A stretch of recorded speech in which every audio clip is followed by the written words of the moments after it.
समय एक ऐसा फिनोमिना है जिसे पूरे ब्रह्मांड को खुद में समेट रखा है, लेकिन देखने में जितना सरल लगता है इसे समझ पाना उतना ही मुश्किल है। ऐसा माना जाता है कि समय एक ऐसी इकाई है जो निरंतर आगे बढ़ती रहती है और इसे बदल या रिपीट नहीं किया जा सकता। लेकिन समय समय पर ऐसी घटनाएं और व्यक्ति सामने आते रहते हैं जो दावा करते हैं कि उन्होंने समय यात्रा की है। समय यात्रा का दावा करने वाले लोगों पर बहुत से लोग इस वजह से विश्वास नहीं करते क्योंकि समय यात्रा से जुड़े दावा करने वालों के पास कोई पुख्ता सबूत नहीं होते। लेकिन आज हम आपको समय यात्रा से जुड़ी एक ऐसी घटना के बारे में बताने जा रहे हैं जिसके अनेकों सबूत मौजूद थे जो इस समय यात्रा को सच साबित करने के लिए काफ़ी थे। तो चलिए जानते हैं समय यात्रा करते समय कैसे हुई रुडोल्फ फैंज की मौत। जून 1951 के मध्य की एक रात करीब 11:15 पर न्यूयॉर्क के टाइम स्क्वायर पर अचानक एक आदमी प्रकट होता है। वह अचानक ही बीच चौराहे पर कैसे आया किसी को कुछ पता नहीं चला। उस व्यक्ति ने बहुत पुराने समय के फैशन वाले कपड़े पहन रखे थे। उस व्यक्ति के हाव भाव से साफ पता चल रहा था कि वो वहाँ अपनी मौजूदगी से बेहद हैरान था।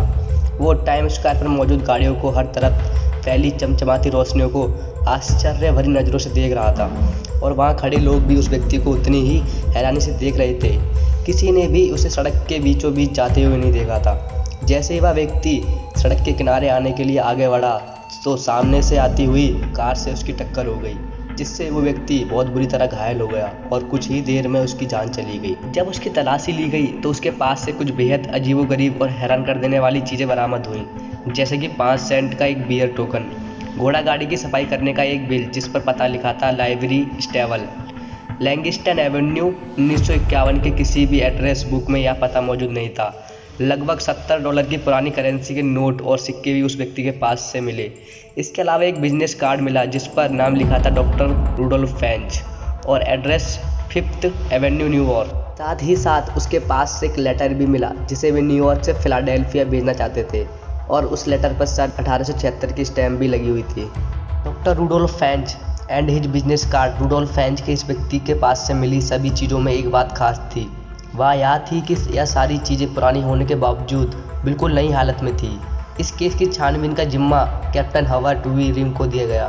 कैप्टन हॉवर्ड जब बिजनेस कार्ड पर दिए गए एड्रेस 5th एवेन्यू पर पहुंचे तो उस एड्रेस पर उन्हें एक ऑफिस मिला जहां के लोग रुडोल्फ फैंज के इस नाम के किसी व्यक्ति को नहीं जानते थे। कैप्टन हॉवर्ड ने उस समय की सभी टेलीफोन डायरेक्टरी और एड्रेस बुक को चेक किया, लेकिन उन्हें इस नाम के किसी व्यक्ति का कोई भी अता पता नहीं मिल सका। इस घटना को कई दिन बीत जाने के बावजूद किसी भी पुलिस स्टेशन में रुडोल्फ फैंज नाम के किसी व्यक्ति की मिसिंग रिपोर्ट दर्ज नहीं हुई थी। किसी भी सुराग के अभाव में कैप्टन हॉवर्ड ने अपनी तहकीकात को जारी रखा और एक दिन सन 1939 की एक एड्रेस बुक में रुडोल्फ फैंज जूनियर नाम के एक व्यक्ति का एड्रेस मिला। उस एड्रेस पर पहुंचकर यह पता चला कि अब उस पते पर कोई और रहता है जिन्होंने रुडोल्फ फैंज जूनियर नाम के इस व्यक्ति से यह प्रॉपर्टी खरीद ली थी। जैसे तैसे रुडोल्फ फैंज जूनियर के बैंक अकाउंट की डिटेल कैप्टन हॉवर्ड को मिल गई। बैंक से पता चला कि अब रुडोल्फ फैंज जूनियर के बैंक अकाउंट को बंद कर दिया गया है क्योंकि उनकी 5 साल पहले ही मौत हो चुकी है, लेकिन उनकी बीवी अभी भी जिंदा थी और फ्लोरिडा में कहीं रहती थी। कैप्टन हॉवर्ड ने फ्लोरिडा के उस एड्रेस पर जाकर रुडोल्फ फैंज के बारे में पता किया। वहाँ रुडोल्फ फैंज जूनियर की पत्नी ने जो बताया उसे सुनकर कैप्टन हॉवर्ड हैरान रह गए। उनकी पत्नी ने बताया कि रुडोल्फ फैंज जूनियर के पिता थे जो कि 29 वर्ष की आयु में सन 1876 में लापता हो गए थे। वह अपने घर से एक शाम सैर करने के लिए निकले थे और फिर कभी वापस नहीं लौटे। यह जानकर कैप्टन हॉवर्ड और उनके साथी हैरत में थे। किसी को कुछ भी नहीं समझ में आ रहा था, आखिर ऐसा कैसे हो सकता है। अपनी जिज्ञासा के चलते कैप्टन हॉवर्ड ने सन 1876 के सभी गुमशुदा रिपोर्ट को खंगालना शुरू कर दिया और एक दिन उनके हाथ लगी रुडोल्फ फैंज नाम के एक व्यक्ति की 1876 की मिसिंग रिपोर्ट। इस मिसिंग रिपोर्ट में गुमशुदा के हुलिया का जो विवरण दिया गया था वो 1951 में मरने वाले रुडोल्फ फैंज से मेल खाता था।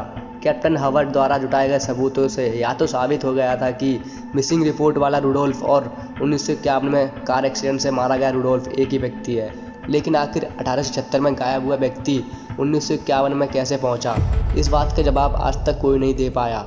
बस कुछ थ्योरीज है जो कहती हैं कि यह टाइम ट्रेवल या टाइम स्लीप से जुड़ी एक घटना थी। रुडोल्फ ने अचानक समय यात्रा की थी। क्या सच में रुडोल्फ फैंज ने समय यात्रा की थी या नहीं, या तो आज भी एक रहस्य बना हुआ है। लेकिन क्या आप इस विषय में कुछ जानते हैं तो कमेंट बॉक्स में अपनी राय जरूर दें और ऐसी ही मज़ेदार वीडियो देखने के लिए हमारे चैनल को सब्सक्राइब करके बेल आइकन जरूर प्रेस करें। तो मिलते हैं अगली वीडियो में, तब तक के लिए अपना ख्याल रखें। जय हिंद, जय भारत।